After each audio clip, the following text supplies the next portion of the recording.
Hey everybody, this is Glidercat, and it's time to play. Today we're going to start a new Let's Play season of a game called Captain of Industry. This is one of my favorite games to have released, I'd say, in the last 3 to 5 years. Really like this game. We're going to start Season 5.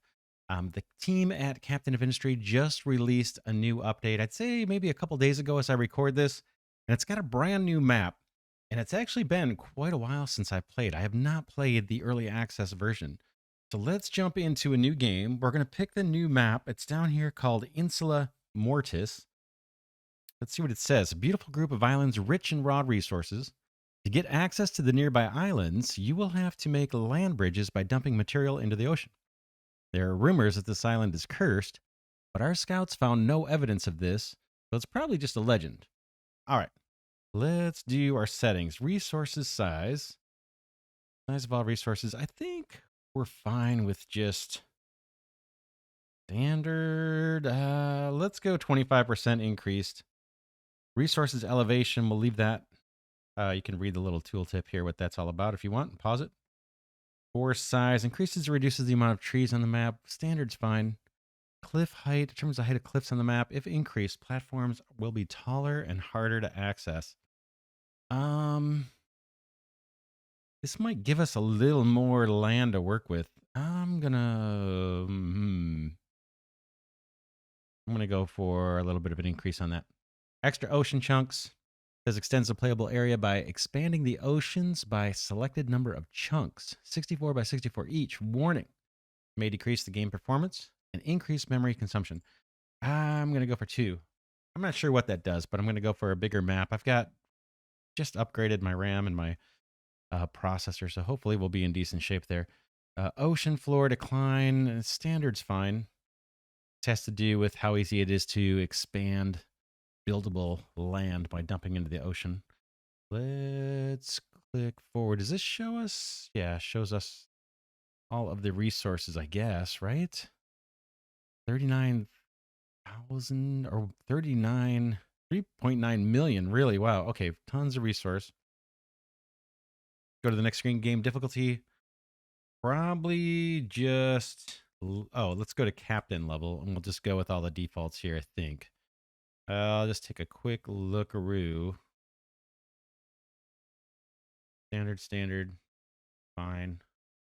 All looks good. Next. Oh, big part of this update is actually a tutorial. I know that was a kind of one of the big complaints early on. I never really had a problem learning the game, but they put a lot of time and work into the tutorial, so we'll leave it in.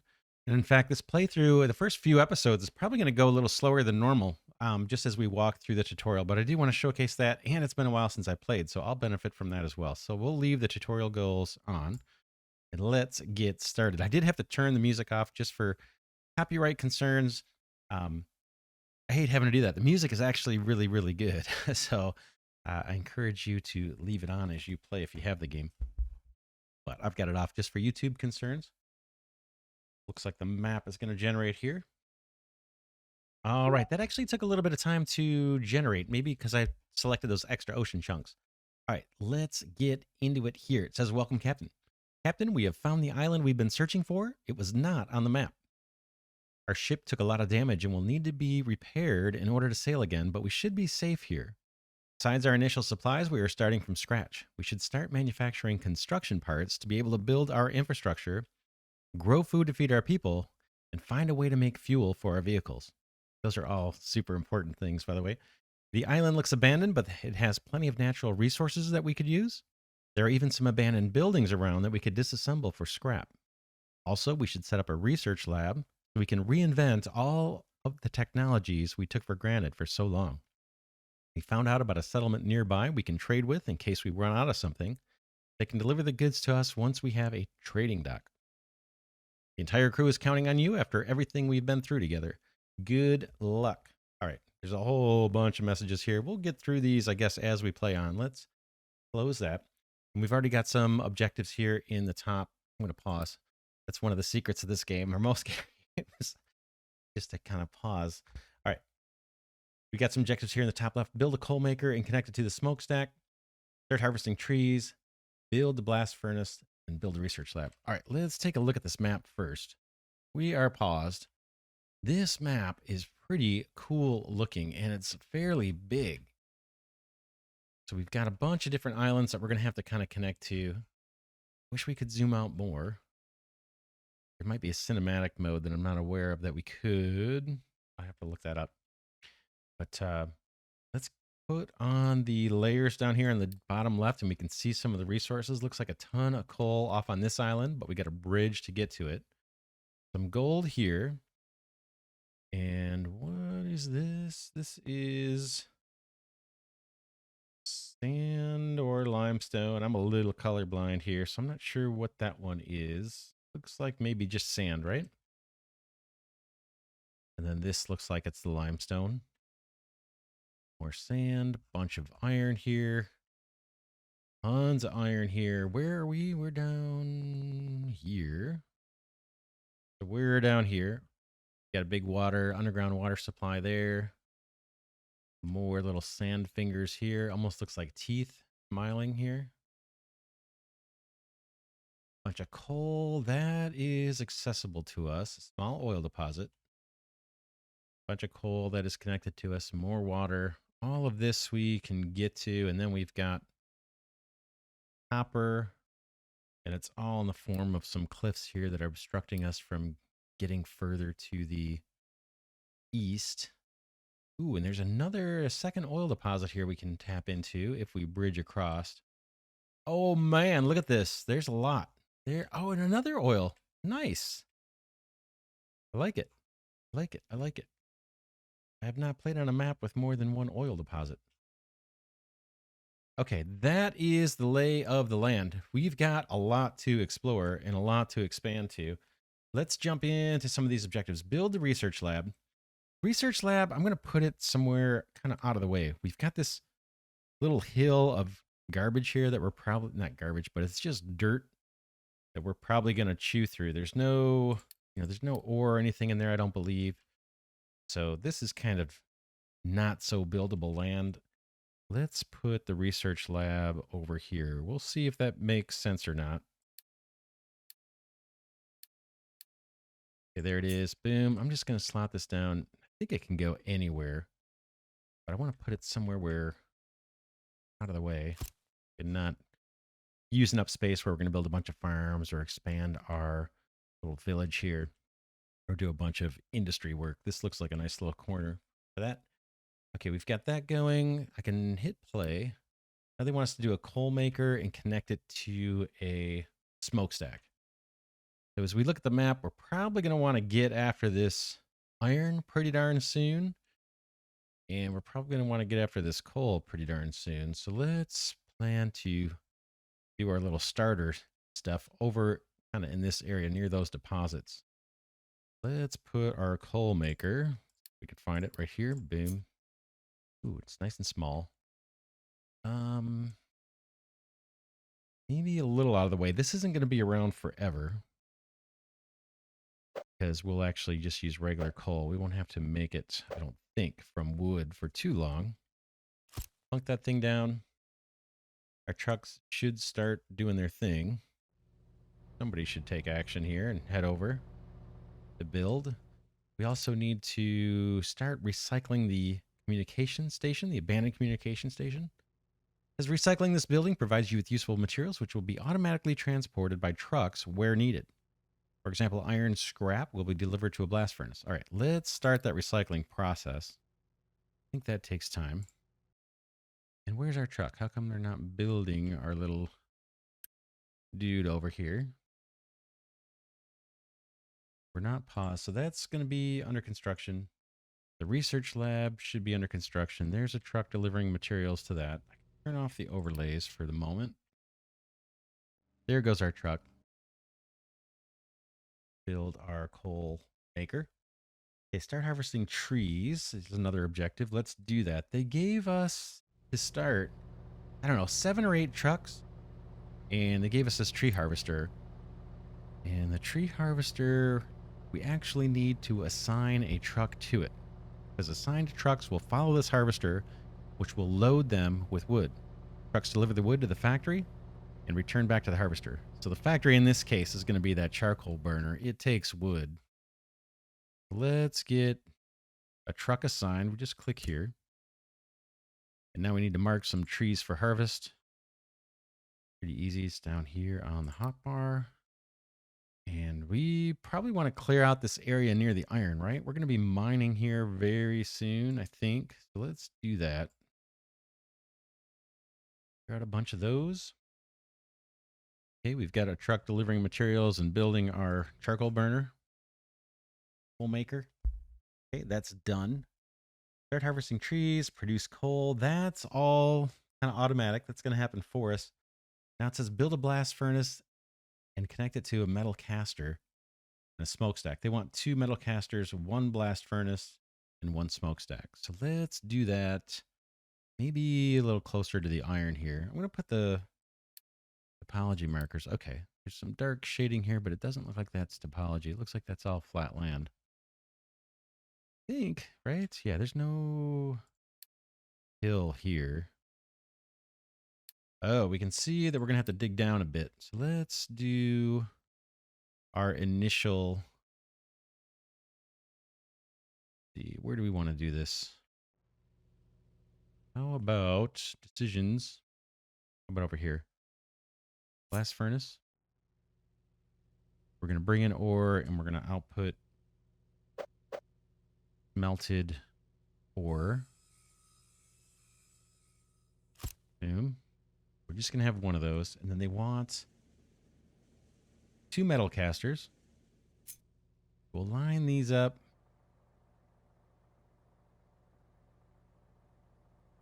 Not worried about having it super compact. You can go there. And I probably should have had the shift key held down. Metal caster here, right next to that one. Boom. And then we need to take this molten metal and get it into the metal casters. I think they give us the molten channels, yep, to start with.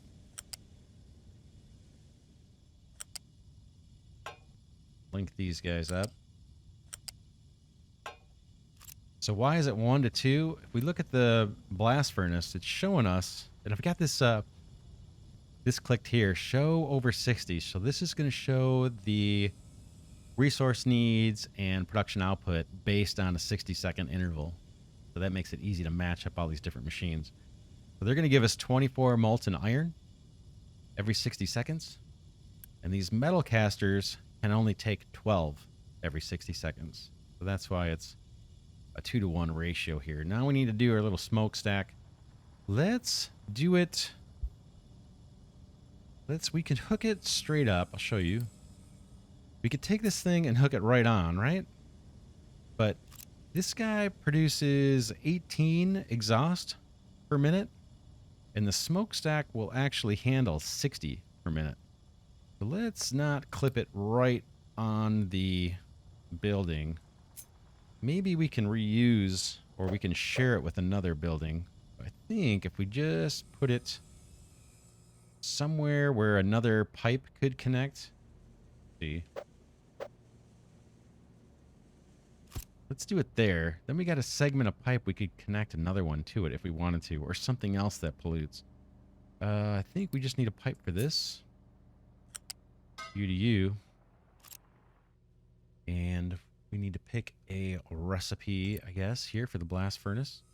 There's only one available to us. We're going to take that iron scrap from the radio tower, pull from our little charcoal burner guy, and that's going to do it. So just got to click that to select it, I believe.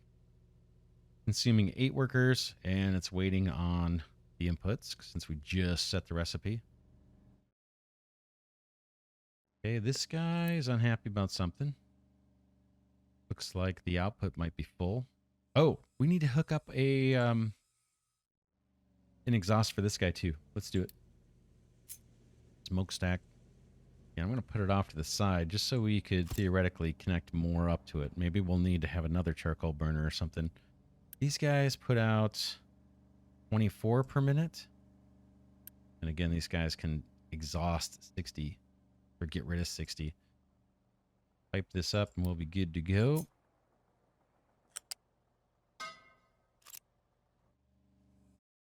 Gotta wait for that to get constructed.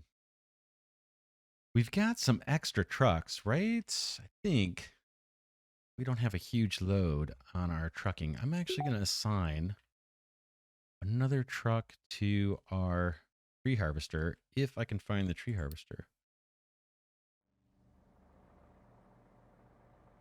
Assign another one here. We can take it off later.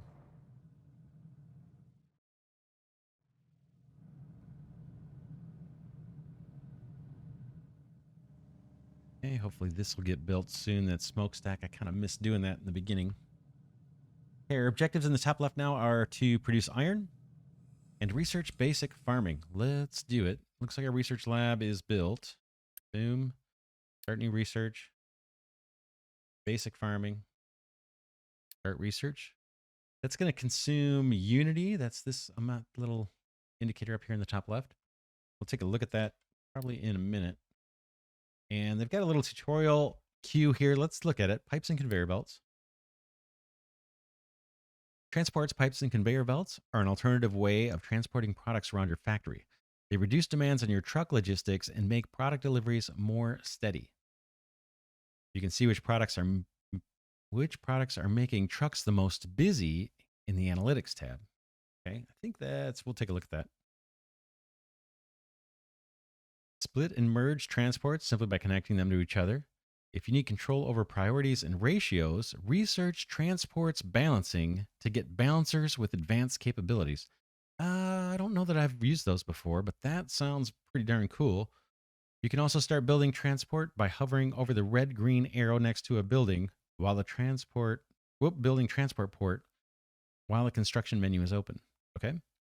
Most transports, except the molten channel, can go up and down by pressing the E and Q keys during the design process. This is handy when you're trying to make space for vehicles to go under. Trucks can go under any conveyors or pipes that are at a height 2 or higher. However, taller vehicles, such as excavators, cannot go under them. In order to let taller vehicles pass, you must build a vehicle ramp. There's one right there. Boom. Hopping over this pipe. Not crazy about the way they look, but that does make sense.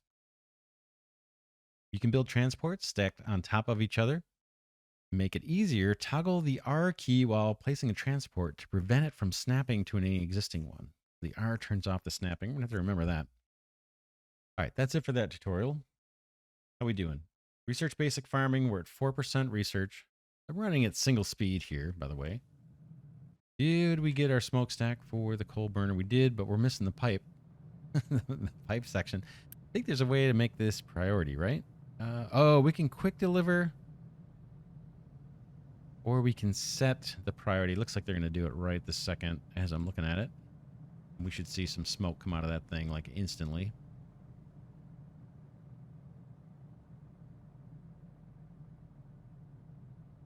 There it is. Boom. And this is all kind of coming down now. The stored up exhaust. That guy can keep making coal for us. We completed our first objective. We produced iron. I think that is molten iron. Or here's our iron right here. We've got some that's being stored in the local inventory of these metal casters. So in this new tutorial, we get to collect a bonus for that. 40 diesel. Let's take it. Boom. Research basic farming's underway. Research construction. Let's get that queued up.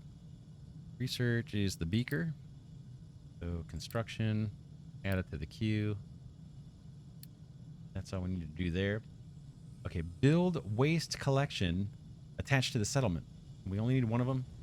Designated a dumping zone for waste. And these have little tutorials right next to it. That's kind of cool. See what this little light bulb is up here for research. If you need to speed up your research, you can build more research labs. Don't forget that running them costs Unity. Unity is naturally generated in settlements when people are well and happy, but can decrease when their needs are not met. You can visit the settlement to see the details. All right. We can do that. Why don't we do it real quick?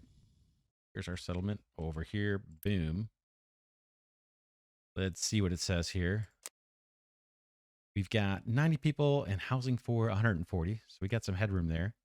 We've got some waste that's building up, which we need to build this waste collection. That's our current objective. We'll do that. And for the unity generation, because I guess they have food, we're getting 1 unity, and that's it. Then food, we've got a 37-month supply of food, and basically they're just eating potatoes right now. There's all these other food items and supplements that we can provide. The cake looks kind of tasty. So does this little sausage. We'll get to that. And then housing, 70 over 70. Occupants. Oh, that's the one house I'm clicking on. So there's 2 housing units here for a total of 140 possible residents. And this one is full, and this one's only got 20 people in it. Awesome. I like it. All right, let's build the waste collection.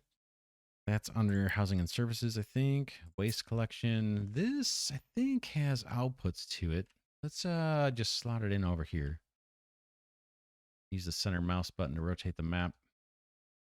And the building itself automatically orients. But yeah, there's 2 outputs. It's a little hard for me to see. Let's see what this thing does. Paused. Not sure why that says paused. Probably because we don't have workers in there yet and it's not built. Waste. So I think this extracts waste from the settlement. And then the trucks will come and dump that waste. And we need 25 construction parts in order to build it. All right, we'll let that thing go. Getting a little bit of rain here. Looks nice. Farming's almost done. Construction's underway. We built the waste collection. Now we need to designate a dumping zone for the waste. Let's look at what it says for that. Dumping. To dump materials on the terrain, select the dumping designation tool, Z, in the bottom toolbar. Hover over the terrain to see your starting direction and elevation of the tool. Left click and drag to create dumping designations. It's important that dump designation should start at or below terrain, otherwise they cannot be accessed by the trucks. Dumping designations show what the terrain will look like when completed. So they're showing you here, if you set up a dumping designation like that, you're going to get a dump site that looks like this. Okay, the F key will toggle the designation tool between a sloped designation for placing terrain in an ascending or descending ramp and a flat designation. Here's a slope. This is tricky for new players. It's tricky for me as an experienced player. The R key will rotate the ramp designations clockwise to choose which direction the slope will go. When snapped to another designation, the R key just toggles the slope. So basically, if you're building a mining designation or a dump designation in this case, next to an existing one, you no longer have the option to rotate, it looks like. Okay, we'll see all this in action as we play on. The E and Q keys will raise and lower the designation respectively, allowing you to control the target height. Remember that dumping designations with all edges above the terrain cannot be accessed by trucks. So we'll see that. Basically, it has to be accessible. If you're going to increase the height of your dump site, you got to start with a ramp so that your truck can kind of make it up there. All right, the colored outlines on the designation squares let you determine many things. 1, light green square is accessible and will be used. Yellow green square, this is horrible for my color blindness, with a red outline, it is not accessible yet. And then a darkened green square is already fulfilled and will be ignored. Okay, which means you've already filled that chunk. The numbers on the designations indicate the height of the terrain level. I think that's based off of sea level being like 0, 0, and then this plus 02 is 2 units above sea level, plus 3 here is 3 units, 4 units. Trucks dump products automatically. If there is a dumpable product that needs to be disposed of and no machine or storage that accepts it, trucks will automatically navigate to the nearest designation to dump it. Okay? Meaning later on, what this means is later on, I think we can process some of the waste.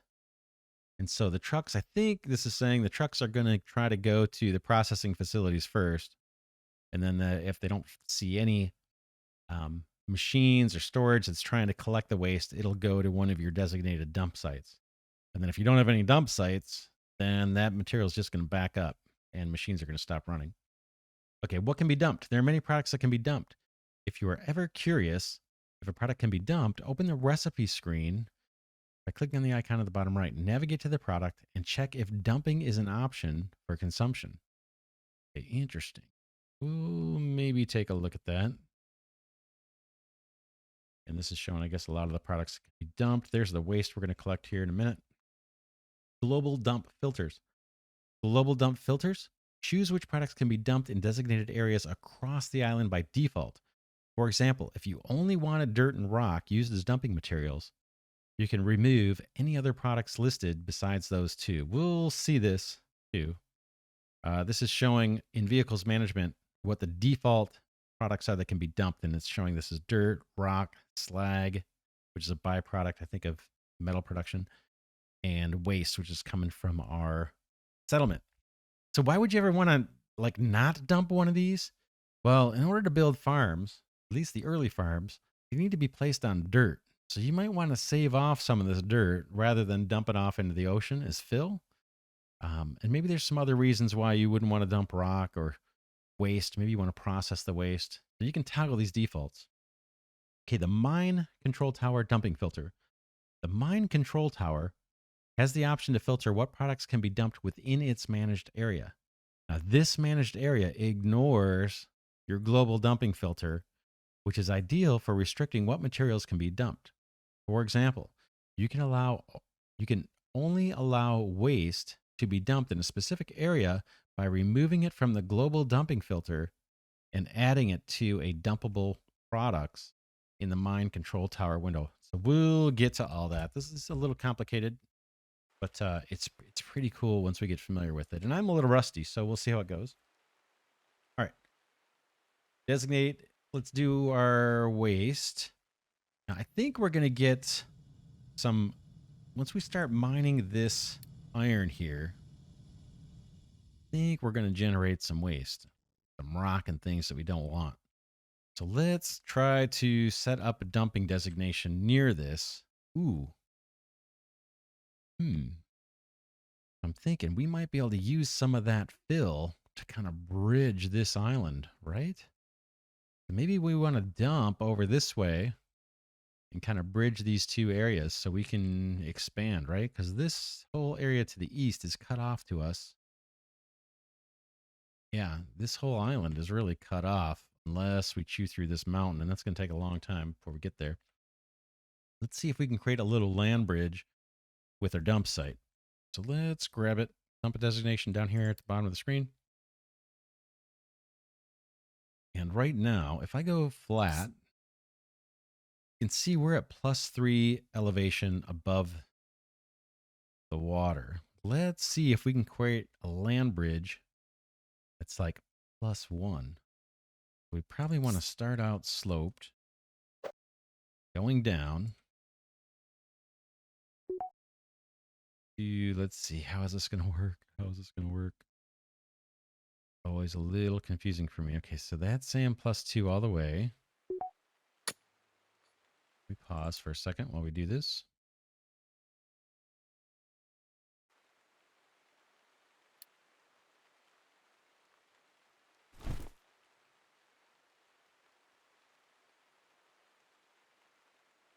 We go flat.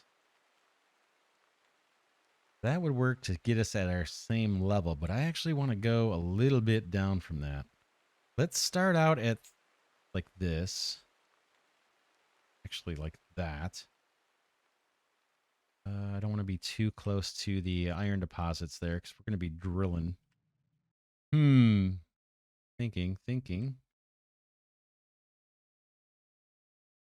Show you what I'm thinking. I want to come out level like that.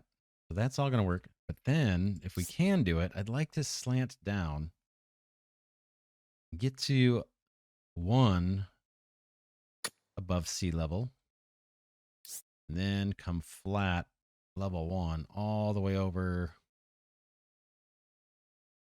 basically all the way over to this next island.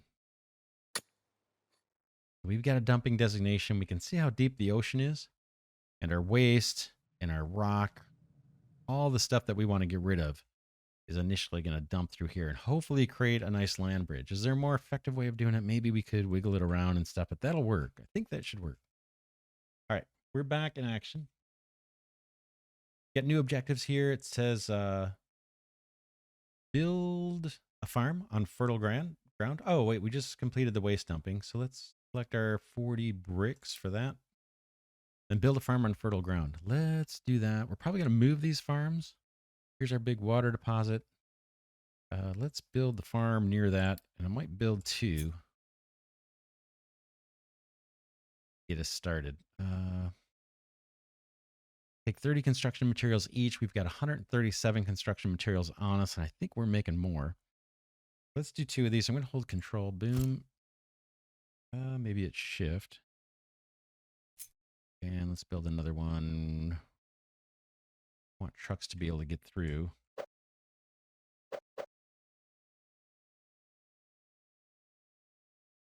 How about right there? That'll do.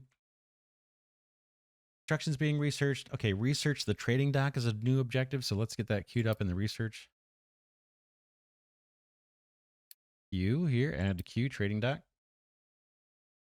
And we'll follow the tutorial, and then we'll come back and pick up any of the ones that we're missing here.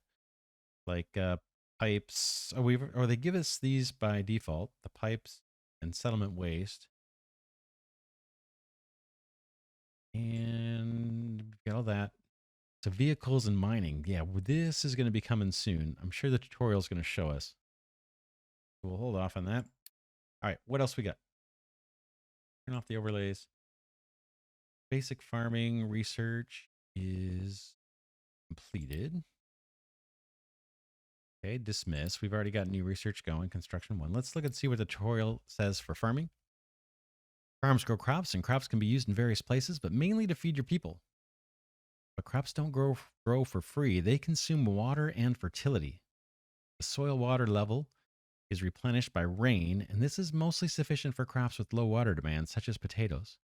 However, rain is not a reliable source, and crops can yield less or even dry out and die when not having enough water. Having an external source of water is vital for reliable farming. This requires upgrading farms with irrigation systems unlocked via research. Irrigated farms only consume water when the soil gets dry, so externally supplied water does not get wasted. Okay, yeah, so right now, the farms we're placing, we are really at the whims of the weather. Cannot water these manually in any way. But I think early on, they don't give us too many droughts, so we should be okay. Later on, we're going to be able to pump the water underground here. And that reservoir, too, can go dry. So later, even later on, we'll be able to, I think, desalinate the ocean water and have an infinite supply. But in the meantime, we can leverage the rain, and we can leverage storage systems to make maximum use out of these water reservoirs. These will get refilled, I believe, when it rains. We'll see all of that stuff. What's next? Waiting for the first harvest of potatoes. These farms, by the way, take 10 workers each. We've got 36 workers left. These are fully staffed, and they started with the default recipe of potatoes. So we didn't have to select that. And you can see the soil water level is looks like it's pretty it looks like it's pretty low. In fact, it says it's waiting for water or rain. Here comes the rain. Right on cue. And you can see the water levels going up. These will dry out. Eventually, we're going to have, I think, technology to collect this rain too. From where we're not farming, collect it, store it, and eventually be able to pump it into these farms. But right now, we're totally at the whim of the weather for getting these fields irrigated. All right, what's going on here? Okay, there's our tree harvester doing its thing, clearing out this area near the iron mine, or the iron deposit, I should say. That's all good. We'll probably want to clear a path here to the coal too next. We've got some coal popping up through the surface of the ground and a whole bunch underground. So that's going to be a huge mining area. Topology lines, do we have those? Hard to tell just how high we are here, but if we do a designation, let's see. Oh yeah, look at this. We got to get really close. We're at plus 10, so we're pretty high up off the water over here. The reason that's significant is we can chew away at this ground and build out our land bridges, use that material, chew it up here, mine it, and move it to create land bridges so we can get to these other islands and things. This one's got oil, which is going to be important to us. But yeah, let's wrap this first episode here. We're off to a really good start. Not sure what this is showing me. Interesting. Maybe we can't build in this area. Invalid position. Oh, that's, I got the dumps thing selected. Anyway, yeah, we're off to a good start. We're following the tutorial. We're making our way through it. We've got a couple farms that should help us on the food situation. We've got the waste collection. We put down our first actual dump site. We're going to try and create a land bridge over to this area. We may need to ramp up once we get there. We'll see. And then hopefully next episode we can get to actually mining some of this iron. Right now, all of our metal needs are being met by this radio tower here, or communication station, where we're just recycling the material. But yeah, that's it for now. This is Glidercat saying thanks so much for watching. If you enjoy this content, please consider supporting the channel by becoming a Glidercat channel member or patron. Really would appreciate the support. And I'll see you all in the next episode.